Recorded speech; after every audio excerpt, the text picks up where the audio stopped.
On this all-new episode of Nightlife, we sit down with VGK goaltender Aiden Hill to talk about his recent contract extension. Will we buy a new coffee maker or anything with the new contract? You're a coffee guy. Yeah. I like to make my coffee by hand, so I don't know if I'll be buying a new one. Maybe buy more rare beans. I don't know. That might be about it.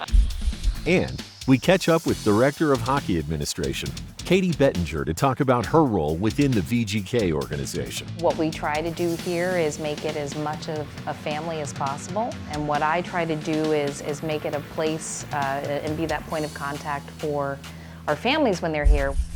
Plus, Ashley talks to Mia Greenlee about the incredible reading week hosted by the Golden Knights. I think it's really special to be able to kind of give back every day to a community that's given so much to me.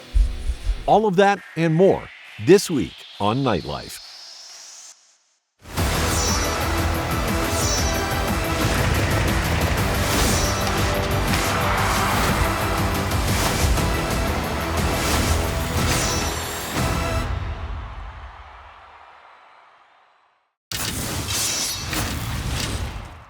The Hill, backdoor shot, save made, Hill on the Brust. He had his pocket picked by Gallagher, and Hill with a big save.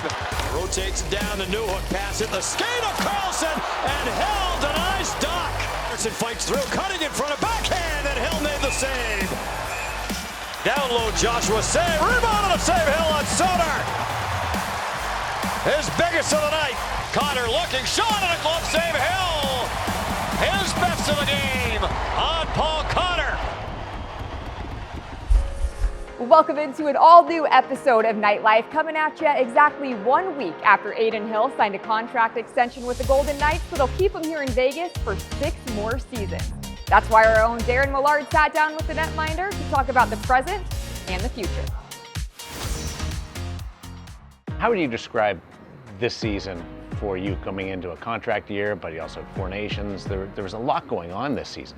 I guess all exciting things, right? So it's been a fun year. I mean, being here in Vegas has been great, and I'm happy to be coming back for another 6 years. So it's been a fun year, kind of ups and downs for sure, but we're right now first place in our division, and I think our game's trying to build towards that playoff mentality. Did you consciously try to separate the contract and 4 nations from the regular season? Yeah, definitely. I mean, I feel like I'm a pretty relaxed person, so I can kind of just keep kind of things in check, and so I don't need to change anything I do. Just go to the gym, get my work in, and do my work on the ice, and yeah, the rest will take care of itself. Relaxed person is an understatement. Yeah. we have this saying, chill Hill. Yeah. Because we show you leaning back. Have you always done that? Definitely not when I was shorter. But I feel like I've done that kind of since junior, just kind of relaxing on the net. Used to be I'd like crack my back and that, and now it's just like kind of like a comfortable position I do. The contract. Yeah. Were you aware of the different stages coming into the year? And as it progressed, the negotiations, or was it something that you didn't want to know anything about until it was done? I knew the kind of steps that were being taken. I talked to my agent about it here and there, but yeah, I feel like I'm really good at kind of separating things, right? So that's one thing that we had to take care of, and it was nice to get it done. So yeah, really happy to be here long term. How does it change things being done? Now I got to buy a house. That's I don't know. It's so now doing a little house shopping and that, but it's nice. It's nice to kind of. I've never had this long term of a deal, right? I've always been kind of on a 1 or 2 year deal, other than my entry level. So it's nice to have a little bit of stability and kind of knowing where I'll be for the next few years. Will we buy a new coffee maker or anything with the new contract? You're a coffee guy. Yeah. I like to make my coffee by hand, so I don't know if I'll be buying a new one, because that would kind of put the machine aspect into it. So there's nothing you can do to add to that? Maybe buy more rare beans. I don't know. That might be about it. Hill has looked just fantastic coming out of the break. The last 2 games, Vancouver and tonight against New Jersey. How's your game changed from the guy that was trying to work his way into an established #1 job to now having a 6-year contract? I've always believed that I can do it, and I think I've shown that I can. But yeah, I think it shows that the team has confidence in me, right? Where they think I'm the goalie for the next 6 years here. So, and I'm excited to be that. And yeah, no, it's been a good year. There's been a few weeks here and there where I wish I played a little better than I have. But that's part of the 82-game season, right? So we just want our game going in the right place, going into playoffs, and I think the biggest thing now is just trying to win more Stanley Cups. Is that more or less just a byproduct of playing a lot more, that you're going to have the odd dip in your game?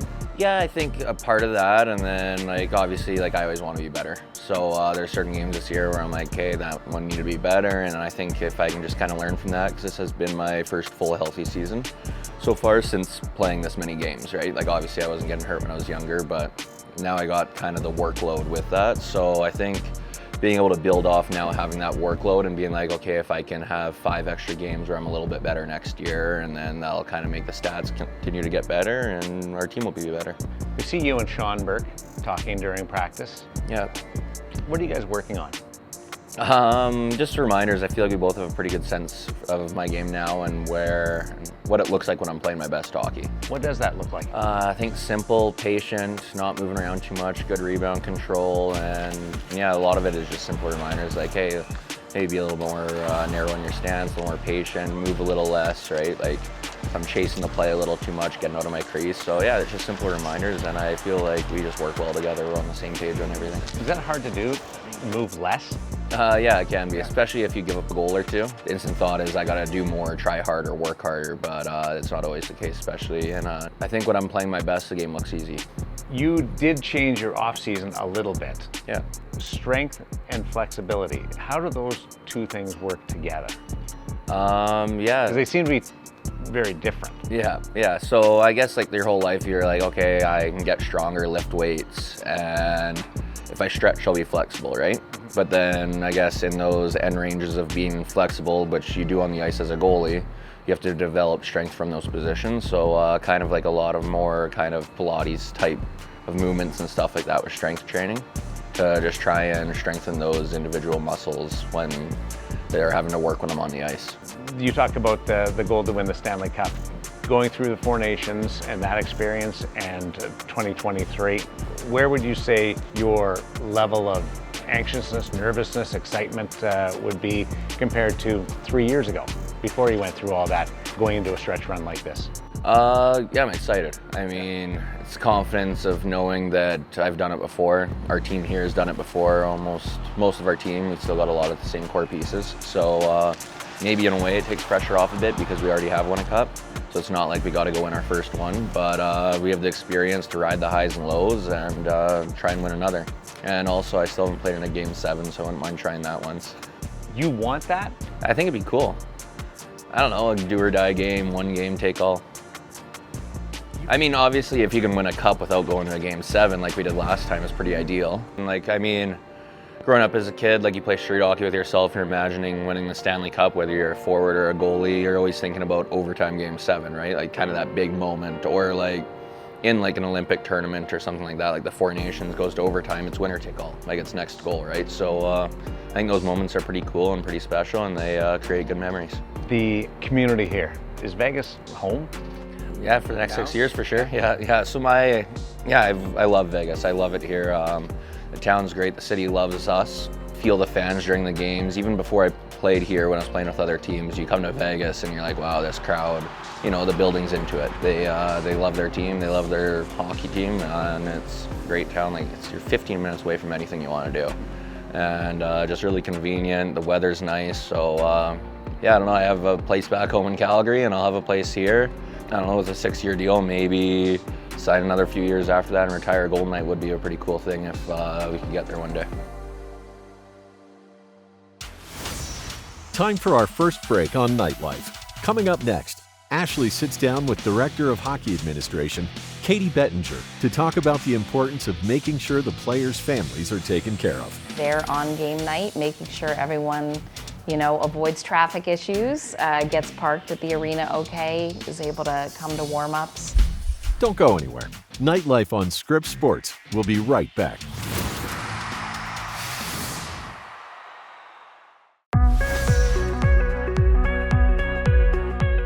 Welcome back to Nightlife, where as the month goes on, we continue to celebrate Women's History Month by highlighting just a few of the incredible women who helped shape the Golden Knights organization. And that's an understatement when it comes to Director of Hockey Administration, Katie Bettinger. Katie, I think people would be amazed if they knew everything that your role entailed. What's the Reader's Digest version? How do you explain your job to people? It's always a bit tricky because a lot of it is, quite frankly, related duties as assigned, right? Like those things that come up. The big bullet point items are obviously I assist in our hockey operations department. Otherwise, what we try to do here is make it as much of a family as possible.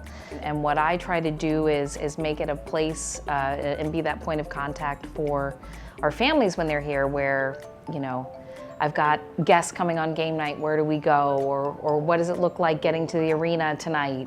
You know, those kind of questions that come up. Yeah, so, you know, when we're relocating a player, I assist with that.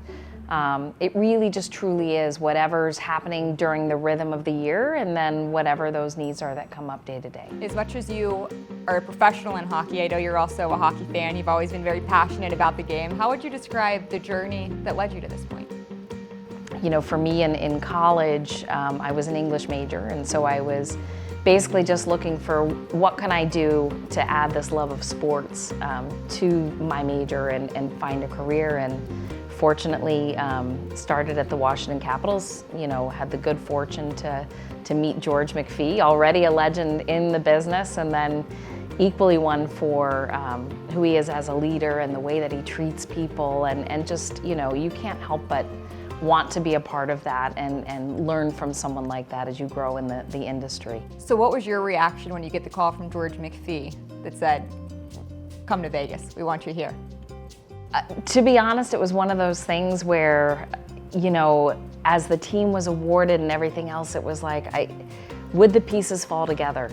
Frankly, at the time, I was 2 to 3 weeks from starting the school year as a teacher in Tampa. So it was one of those where your mind just starts racing. I mean, at the end of the day, it was one of the easiest choices to make ever, to get back in hockey and especially to come back and work for George. I mean, George said to me once, hey, we're here in Las Vegas. This is home now. This is home, right? Like, this is it. This is happening. This is, all the pieces kind of fit together, and what an incredible ride and dream it's been. What's a game day and game night like for you, home game? They can be pretty long. They can be pretty long. Basically, you know, normal office hours during the day, just trying to get all the passes in place for that night, as well as make sure we're covered for catering, childcare, anything for the family lounge. Then actually there on game night, making sure everyone, you know, avoids traffic issues, gets parked at the arena okay, is able to come to warm-ups.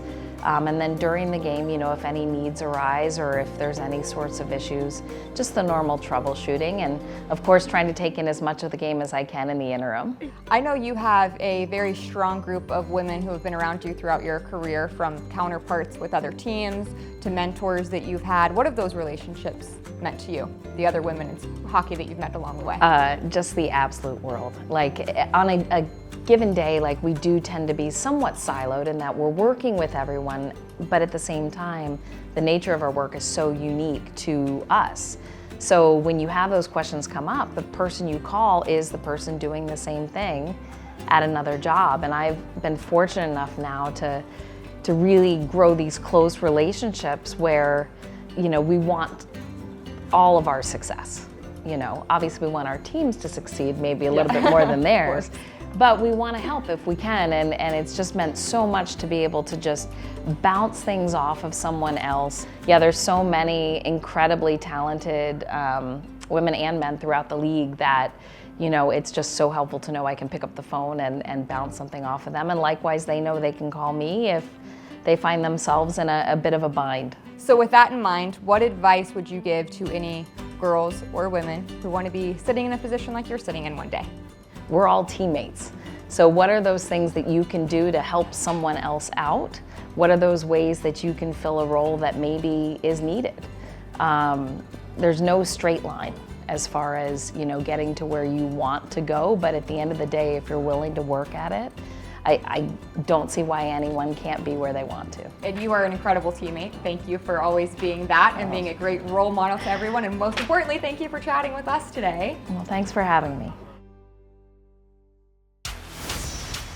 Time for a short break here on Nightlife. Coming up next, we continue to highlight all the incredible women who help the VGK run at peak performance by talking with the Senior Director of Skating Programs, Carolyn Mortensen. Being a part of the growth here has been so exciting. From learn to skate into hockey, into figure skating. Lock it in, VGK faithful. Nightlife will be back in a flash.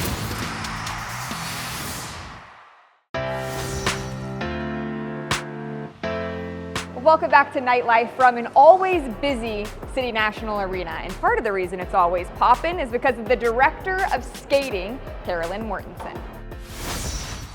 Carolyn, what goes into the day in the life of being a Senior Director of Skating Programs here at City National Arena? It is a lot of stuff that goes on. Every day is an exciting day, working with all the rinks that we have. So I oversee all the Learn to Skate programs and figure skating programs for those rinks. So it's just organizing all of the classes, coaches, and parents. And how would you describe the journey that led you here? Out of high school, I did ice skating shows. I worked for Disney on Ice, Icecapades, some park shows as well. In 2020, when we shut down, my job went to furlough. So was on standby, not sure what was gonna happen. During that time, didn't really do a lot of skating, but still kept in touch. When things started to open back up, I was offered to come here and coach with back then the skating director. Then he got the opportunity to go up to Seattle to open their skating rink. And so I was asked to interview for here as the Learn to Skate supervisor. So I got that position and then just continued my way on to the senior director. What do you like most about the Learn to Skate program? Yes. It's so fun every time to see all the return skaters or even new skaters come, see their smiles on their faces. They're so excited to get on the ice, and then their progression. So we have so many weeks and so many levels that they go through. After that, they decide if they're going to go to the hockey side or into figure skating side. So to see progression of after Learn to Skate for the hockey skaters is Learn to Play, and then Little Nights, House League, etc. So when I see kids come to the desk and they're in House League and I recognize them, they're like, "Hi coach, how's it going?" I'm like, "Oh my gosh, have you graduated college?" Because they've grown so much since I've seen them. And then the figure skaters, going on to our Golden Edge Aspire program to get higher into that and compete and test with those levels too. For parents who might be watching, what do you love about these sports in particular? Figure skating, hockey, why is that a good path for a child to go down? They learn those life lessons of being respectful, having fun, being honest. Obviously with hockey, it's a team sport, team aspect. In figure skating, it's a lot of either singles or pair skating, ice dance, but there is an aspect that we've actually started to do here is our synchro team, our synchro program, synchronized skating. So it's like synchronized swimming, but on skating. And what's it been like for you to see the number of skaters increase, the number of hockey players increase in Vegas since the Golden Knights? Absolutely, especially again, when people said, oh, we couldn't do skating in the desert in Las Vegas. Being a part of the growth here has been so exciting. From Learn to Skate into hockey, into figure skating. Our last season last year with Learn to Skate USA, our program was number 10 in the nation. So for that, I'm very proud to be a part of that and continue to grow. So we continue to add more rinks, build more ice. We will continue to just grow and grow. And you have so much to be proud of. Vegas, definitely lucky to have you. Thanks so much for all you're doing to continue to grow the game in all aspects. And thank you for taking the time to do this. Thank you very much. Time for our last break here on Nightlife. Coming up next, we check in with Senior Director of the VGK Foundation and Community Impact, Mia Greenlee, during Nevada Reading Week. Don't touch that remote. Nightlife on Scripps Sports. We'll be right back. Welcome back to Nightlife. Earlier this month, the Vegas Golden Knights organization took part in Nevada Reading Week. Teachers were asked to nominate their K-5 grade schools for an opportunity to receive a visit from someone in the VGK organization. For some schools, chance. Players, or even members of the broadcast team showed up to share the love of reading. One particular school, however, got the chance to come to City National Arena for a special visit, and Ashley caught up with Mia Greenlee, who helped organize the event.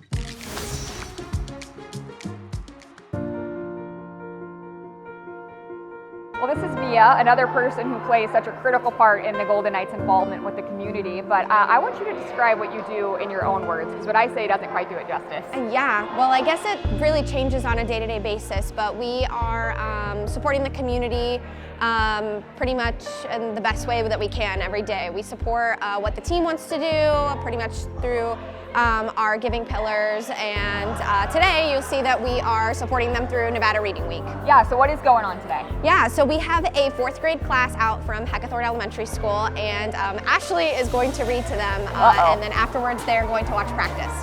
How did you, why was it important to do this in particular, to have these kids out and be involved in Reading Week in this way? Yeah, so this year we did a really cool submission process where teachers and students got to get really creative in submitting why they want somebody from the Vegas Golden Knights organization to read to them. And this class in particular did a really incredible submission.